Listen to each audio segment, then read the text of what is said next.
There are reports this morning that Charlie Adams handed in a transfer request. What can you tell us about that? What is there to tell you about it? Is it true? Yeah. And how do you feel about that? I expect it because Liverpool are a massive club, but you know that until they come up with an offer that we're accepting or would accept, then there's no story. He can't dictate it. He's got too long a contract left. So as far as you're concerned, it hasn't been accepted? It won't be accepted. £4 million is not acceptable to us.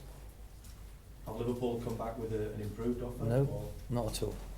Damien Camoni rang my chairman last night, faffing about. I don't know what.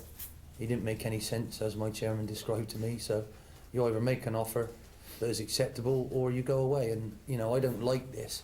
I don't like the way that I'm having to talk to you about one of my players who's under contract, who signed the document. Why should I have to tell Sky TV about this? Because you knew almost as quick as we did. You knew 10 minutes after we got it. So who's doing that then?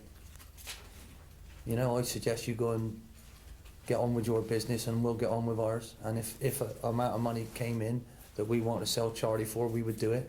Other than that, he's got to keep playing and we've got to keep going.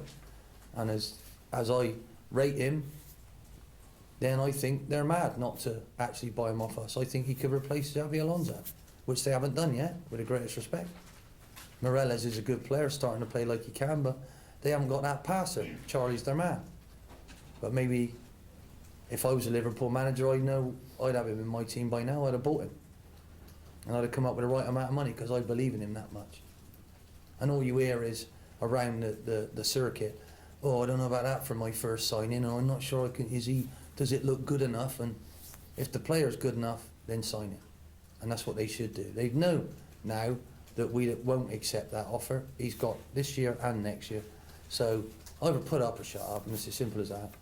So if a big offer did come in? I've told you I wouldn't want to stand in his way, and I told you I wrote a list of teams down. Liverpool was one of them. But it's not my club, is it? It's not my money, is it?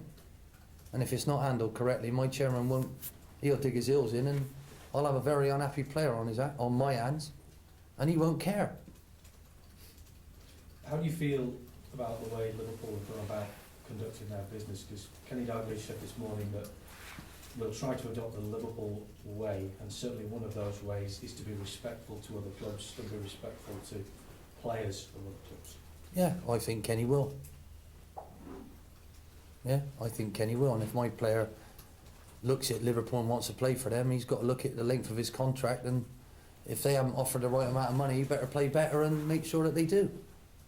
So there's never more an important time for Charlie to keep playing well than right now. And I think if he plays well against Man United and passes like he can, and we can get the shock of all shocks, then a lot more people might like him. And I think his stock is growing every day, and I told him that this morning. But he's an ambitious lad and he loves this club. You can tell by the way he scored his goal on Saturday and give it that to the shirt. He's never going to change, but you know, if I was him, I would probably want to play for Liverpool as well. I was never good enough. Played against them, beat them once, I think. But maybe I drew. Maybe I beat them in my dreams. But they never actually wanted me. Now I think he played brilliantly for them, but I obviously rate him higher than anyone else. And I wouldn't sell my house to someone who likes it, who wants it, who don't offer me the right amount of money.